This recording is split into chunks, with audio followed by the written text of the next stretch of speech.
My name is Miriam Elizabeth Cheda, and my dad named me after Queen Elizabeth. The middle name is after, and the first name is after his aunt. My grandfather is Scottish and Guyanese, and my mom's side is Dutch and Indian. So tell me about where you were born and where you are now. So I was born in New Amsterdam Hospital in quarantine, and I came from Guyana when I was 6 years old. And I came to the United States at that age, and I grew up in Queens, in Richmond Hill, all my life. My dad was sick in Guyana, so when I left, I know I had to focus, and I focused on that my dad was sick and my mom was very hardworking. She was an entrepreneur as well. So she was working in Guyana, and then I came and I had to do everything and study and be the child that I have to be for God and to bring my family here. So eventually my mom and my brother came. And then 35 years later, I went to bring my dad from Guyana. What inspired you to start the daycare? So at one point, my sister-in-law was looking my children. She was looking after my kids.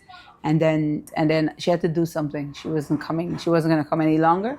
So I decided that I was going to go to a daycare to see with Kevin, to get, to put Kevin in a daycare. And then the woman said she didn't have any space.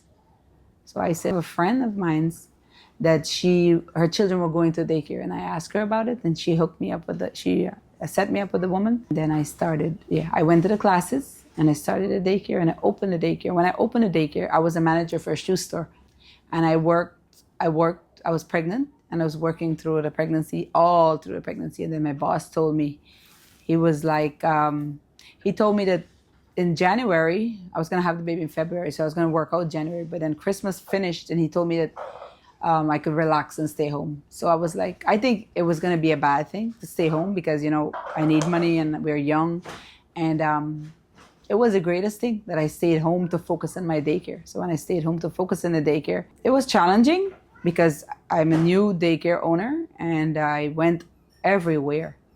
My sister-in-law, myself, my husband, their nephews, everybody. We put flyers in Queens, Brooklyn, Manhattan, Long Island, all over. I go to several different schools and pick children up. In 5-10 minutes, I pick the kids up and bring them to me. The first time you left your child in someone's care, what did that feel like? Well, the first time I leave my child in someone's care, my child was with my sister-in-law. So I was comfortable leaving them with my sister-in-law. She was taking care of them, so they were safe. For moms, what do you think the hardest part about trusting someone else with their child is?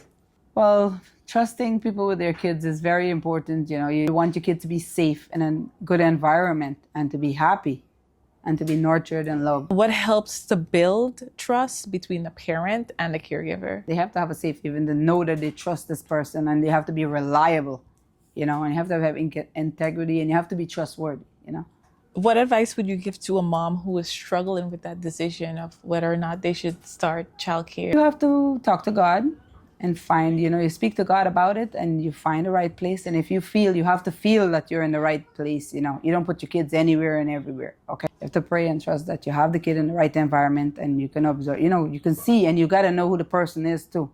You can look and find out what the person is about and who they are, And you feel, as a mother, you have instinct to feel if that child is in the right place or not. When people talk about having a village, what does that mean to you today? I had that, and I understand that America is different, and a lot of people do not have a village. And I would love, and I'm working towards that. I want to support women. Do you see daycares as a part of being that village for these families? Yes, depends. Depends on if you have the proper provider. A provider have to have, she have to have empathy. She have to have, it's not just doing it for money.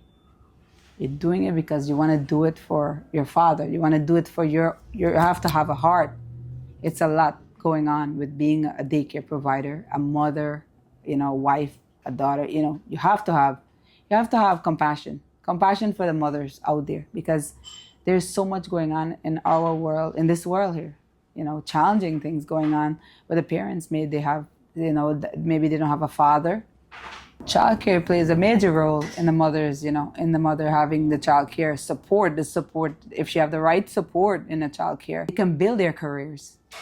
They can have more than do different things in their life. And that's a good support they have from childcare because they know that we have their back. I teach my children to be honest, to be kind, to be strong.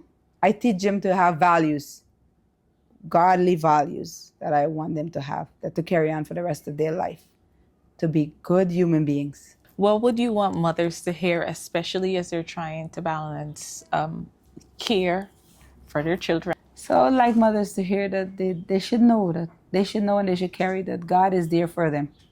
God is going to support them. God is within them. And that they're trusting and they continue to pray and God is going to help them and help their children. Are there women that have played a role in your journey, in your motherhood journey and your entrepreneurial journey that you would like to say thank you to? Yes. My sister-in-law, my husband's sister, she's like a mother to me, Sati. She's an ex-godsend. God bless her as well. Thank God he always sent the right people to help me. My children and my Varat and my family, is everything to me.